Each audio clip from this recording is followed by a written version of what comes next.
have heard the 911 calls, an employee at a retirement community refusing the plea of a 911 operator to give CPR to an elderly woman who had collapsed. What happened has raised big questions about what is right and what is legal. Here's ABC's Dan Harris with some answers. She's possibly not breathing, okay? We've heard the tape, the desperate 911 dispatcher trying to convince an employee at this independent living facility to give CPR to 87-year-old Lorraine Bayless, who has collapsed on the floor. We need to get CPR started. Yeah, we can't do CPR. Are we going to let this lady die? Well, that's why we're calling 911. We can't wait. She can't wait right now. The passion of the dispatcher and passivity of the employee have created outrage. And this question, isn't the facility obligated to help?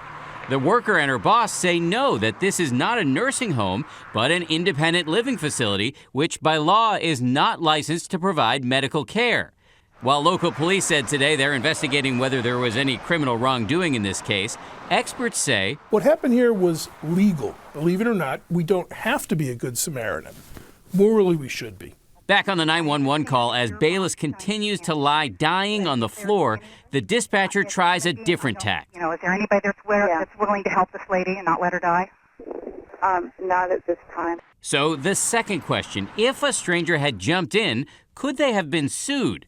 The answer, improbable. Most states have laws protecting Good Samaritans.